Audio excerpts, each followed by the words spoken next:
So welcome once again guys to our channel Med Corner, and today we are going to see the one of the demo exams which are done mostly in clinics, that is about tourniquet test. And this tourniquet test are mostly done for dengue.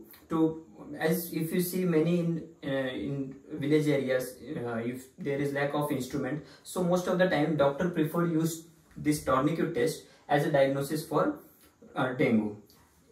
This tourniquet test sometimes it's also it sometimes comes negative. It doesn't mean that, or sometimes it comes positive. So it's not the final diagnostic test, but for if there is lack of instrument, this can be used as a for diagnosis. Okay, so now which are the type of this tourniquet test? So there are three actually it's not type. Tourniquet test are also called as Rumpel lead test, it's also called as tourniquet test, and it's also called as capillary fragility test.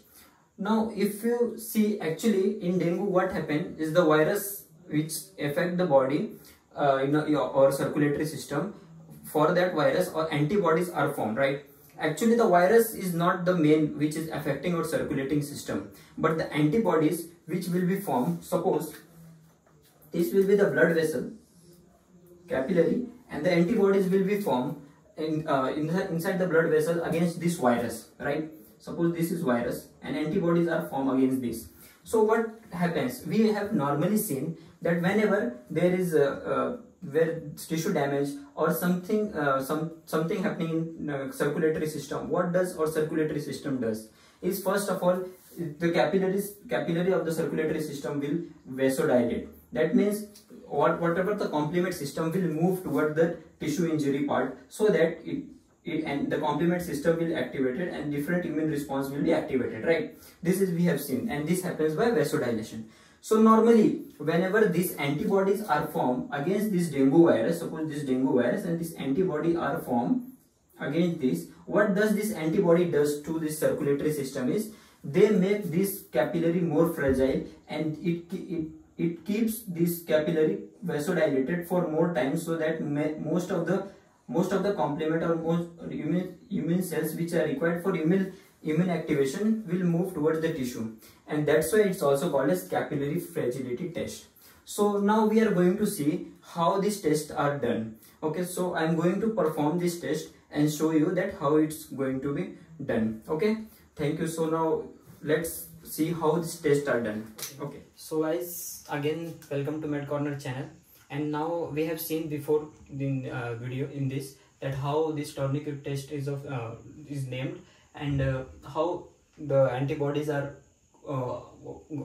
working against the virus, so that its capillary is more dilating and more complement proteins are being produced to that site, so that there is capillary fragility.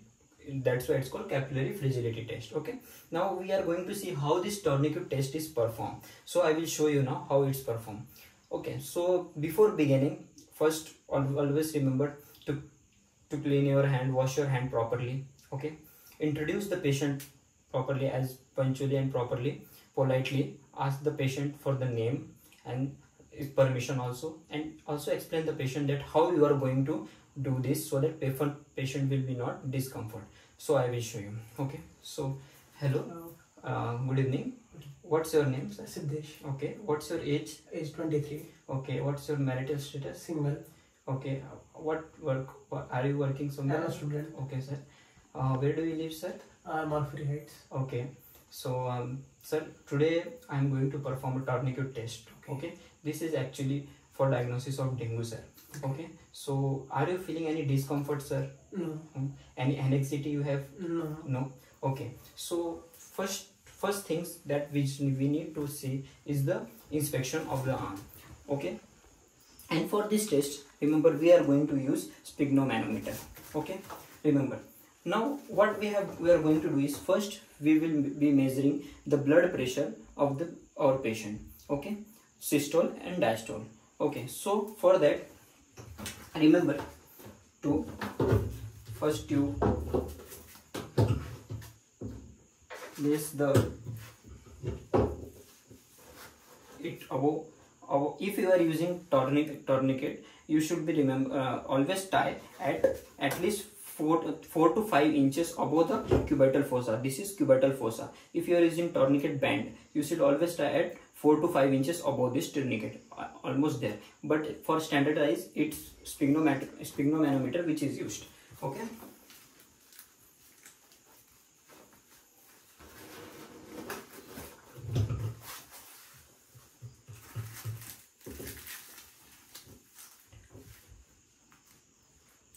Okay, so now once done, now first we need to measure the blood pressure of the patient. Okay,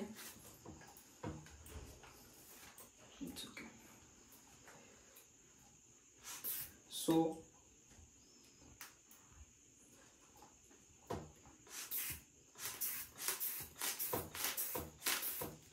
until you can take until 140.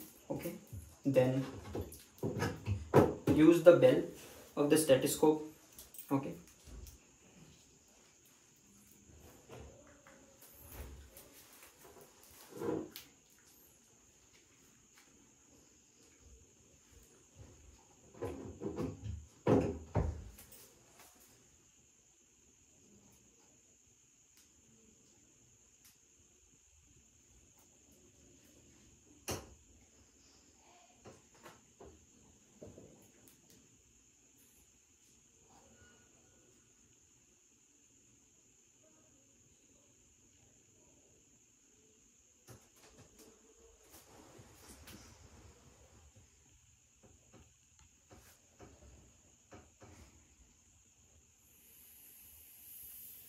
okay, so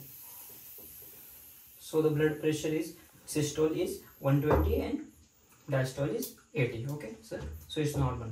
Now okay, after performing this, just wait for 5 minutes. Okay, don't again do. Now we have got the blood pressure. That is how much? That is almost about, systole is 120 and diastole is 80. Okay, now we have to find the mean of this blood pressure. That is how much? 120 plus 80, that is 200, divided by 2 is equal to 100.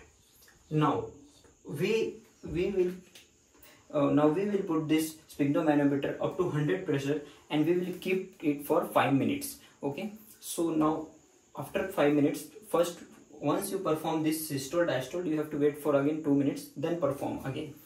Now I have found the mean. The mean is how much? That is 100. So I will keep this sphygmomanometer on pressure of 100 for 5 minutes.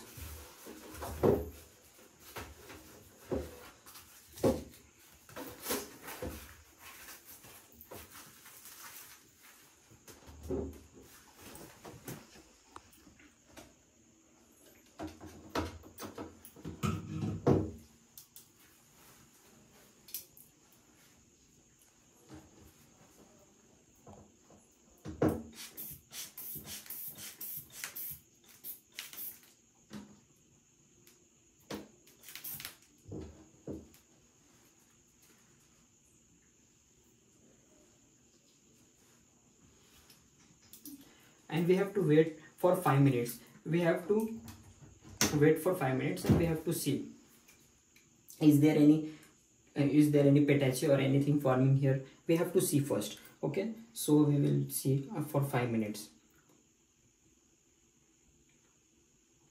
Okay, after 5 minutes, again we will wait for 2 minutes doing this.